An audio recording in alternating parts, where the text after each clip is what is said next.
Yes boys, I'm Nini FC, this is Blue Lions TV, and welcome to the match preview of our upcoming game tomorrow against Valencia in the Champions League. You guys, we did it. We're finally back in such a historic tournament that means so much for us fans. It's felt like a while, and I've been anticipating this moment for a very long time.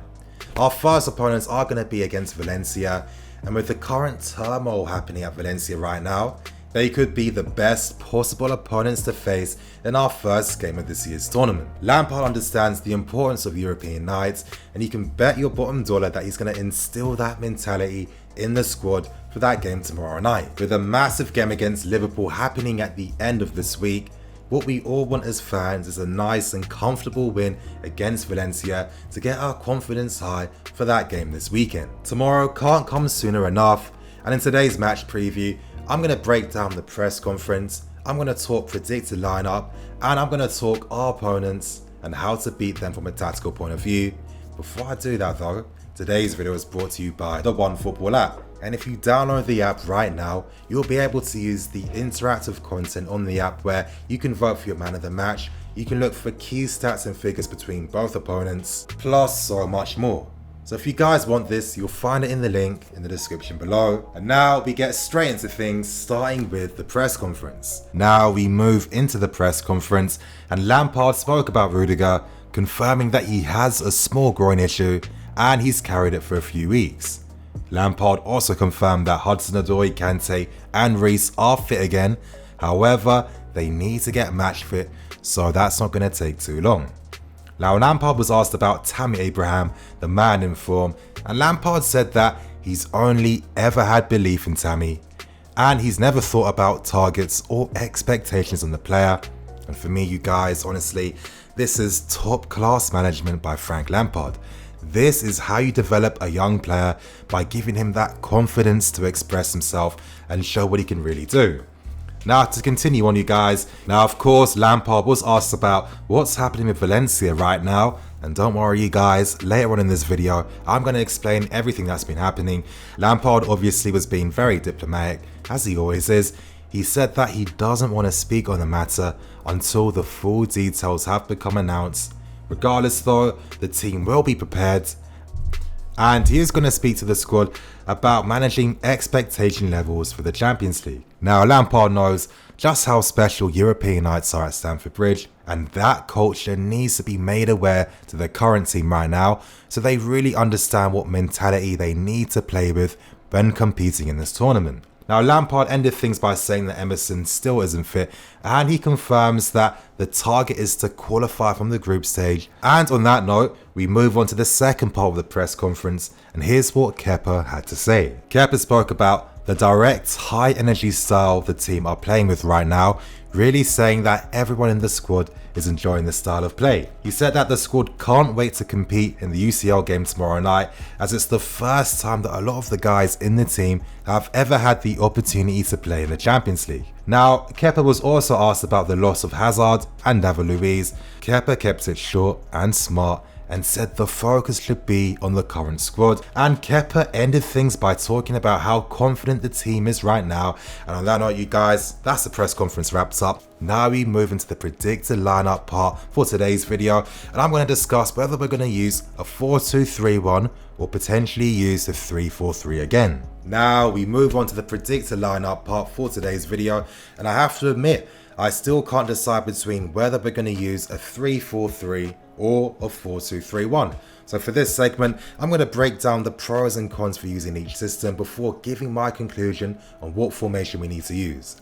Now I'm going to start off, as you guys can see, 3-4-3 beside me. I've gone for Pulisic to play alongside Mason and Tammy as part of that front three, because I think Lampard is going to think about rotation now, because we are playing against Liverpool at the end of this week, and I think that with Pulisic he does better when he plays alongside other players close to him. Now more obvious reasons come down to our fullbacks. Without Emerson in the team or Reece, we don't have the necessary fullbacks needed to play this expansive, direct, fast style of football. And that was the main reason why Lampard decided to use a 3-4-3 to accommodate Alonso and Aspie, and I think that's going to continue in the Valencia game. Alonso and Aspi, they need defensive support around them. They can't bring attacks up by themselves. They need constant support, and you can't rely on them to consistently produce the goods from an offensive point of view. However, one big con of using the 3-4-3 is that if Valencia do play well, we may struggle to find the ball to our front three. During the first half against Wolves, I thought that we didn't create consistent opportunities for the front three. They remained isolated for quite a bit of the game, and until that amazing opener by Tomori, you know, we weren't looking too great. Now we move on to the 4-2-3-1. Lampard may feel with the upcoming game against Liverpool, using this formation could be key for bringing rotation into the team. If we use a 4-2-3-1, we could see Ross Barkley playing as a number 10. Lampard may be thinking if he does use a 4-2-3-1, we know how we like to use the flanks with the system.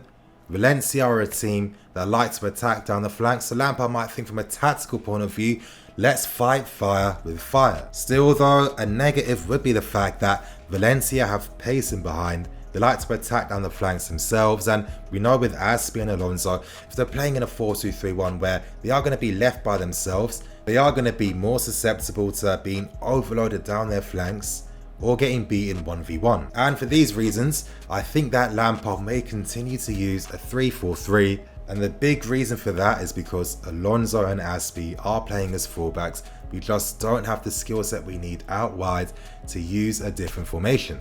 Now we move on to Valencia, and I'm going to break things down and explain to you what the hell is actually happening in Valencia right now. Now in simple terms, Marcelinho was sacked for Salides. Valencia's owner, Peter Lim, who happens to be a Singaporean billionaire, sacked Marcelinho on Wednesday, who happened to be a very popular figure at the club, not only with the fans, but most importantly with the players as well. Marcelinho got them back into the Champions League in his first year back, and he helped them beat Barcelona in last year's Copa del Rey final. Still, it seems like Peter Lim was influenced to sack him based on his personal desire to see youth at Valencia, as well as seeing the players he wants and of course full control in the window. He's happened to work very closely with super agent Jorge Mendes, who sold so many poor players at Valencia, and you know, if you're a Valencia fan, it's definitely depressing time. Now, getting back to the story, last summer, in typical football fashion, things got heated due to a difference in transfer targets between the owner and the manager. Lim realised that he can't get what he wants from Marcelinho, so if you can't get your way, you sack him and you hire a yes man instead. Now, this could be a pretty stupid decision. It's probably going to be one, let's be serious, as Valencia have been one of the biggest yo-yo clubs this decade. They just got destroyed by Barcelona 5-2, and times are definitely looking peak. Now in today's press conference, the players went on strike due to the political turmoil happening at the club, and they refused to go to the press conference. Listen, when things like this are happening so close to a game, I know it's bad, but if you're a Chelsea fan, you have to be a bit excited, because obviously we want to get our first win for Frank at home, being back in the Champions League as well. And if Valencia want to make it easy for us, then so be it. It's looking like Valencia may be entering the Gary Neville dark days. If you're a Valencia fan, I'm sorry. Let's hope that things get better for you guys. And on that note, you guys, I'm going to move on to the final segment for today's video. That's all things tactics. Now we move on to the tactical segment for today's video. As Lampard said, Valencia will line up in their usual 4-4-2 formation. This does make sense. Salidas is in no position to make changes right now. He needs to try and keep things moving and keep things going with the flow. Now, I have to tell you guys, I am going to take a risk with guessing how Valencia will approach this game. My theory is, due to current circumstances that's been happening, they're so fresh, anger is still naturally very high with the players and the fans as well. I'm guessing they'll be a lot more defensive in nature for tomorrow's game. Now, I'm expecting Valencia to use a mid-block zonal marking system, as I think that they want to restore some pride, they want to get things back moving again, and I guess it's important for them to get their La Liga form back on top. So I see them using a setup like this, and the main reason to use a setup like this would be to try and minimize our use of the ball and disrupt our passing patterns. As I stressed, I don't see Valencia pressing too high because their main focus is to block our passing options. Their game plan is to force our passes out wide where they can create overloads in the wide flanks to win the ball back and start counter-attacks of their own. Still, the main issue that Valencia will have is that when you use this style of defending, it means that you make it very hard to create consistent opportunities in attack. Naturally, when you're placing very high defensive workloads on your players, you can't then expect them to be superhuman and convert their defensive work rate into attacking responsibility. I mean, it just doesn't work like that.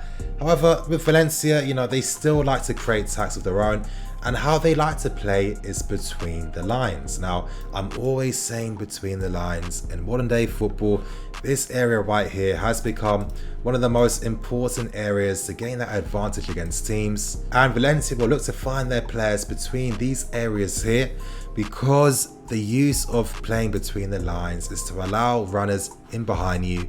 And when you have guys and threats like Gaia, for example, who loves to bomb down and support the play, when you have guys like Redes, who's able to, run down the flanks and cut inside to link up with the players in the middle as well. And most importantly, when you have a midfield maestro in Parejo, you can find any player from any angle on the pitch.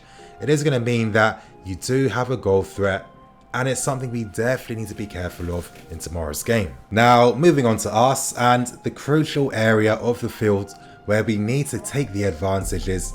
You guys guessed it, the spaces between the lines. These areas are crucial, as I already explained, because it allows runners in behind, and it's an area where we need to use our good rotational movement of the ball. Now, one area in which we can become more devastating in these spaces is how we create overloads in the wide areas. And you know what? I saw a bit of, I wouldn't say similarities, but clearly some influence from Chris Wilder and how Sheffield United play.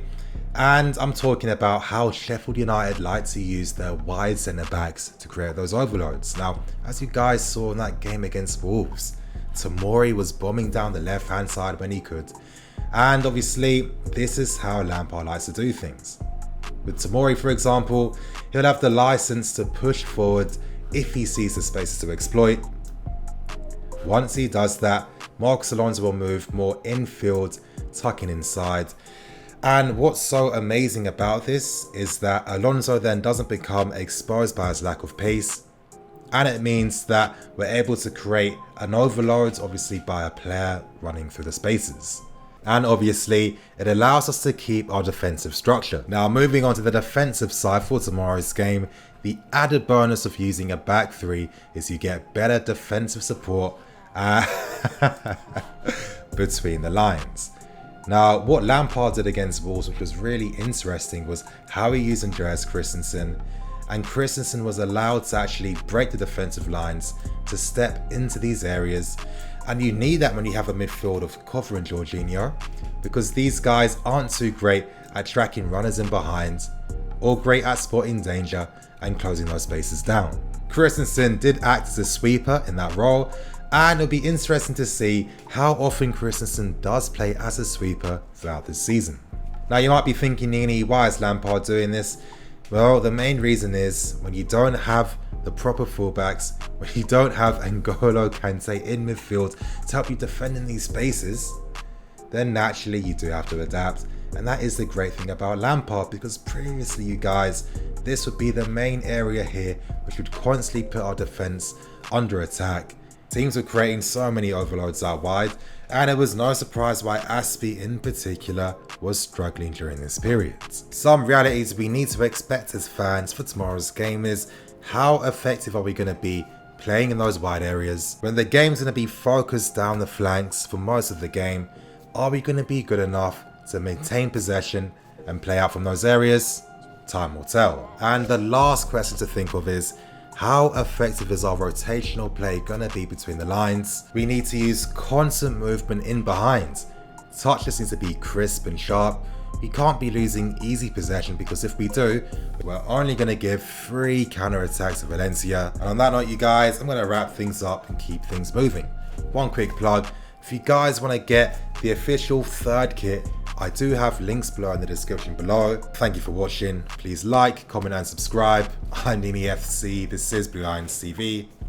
See you guys later.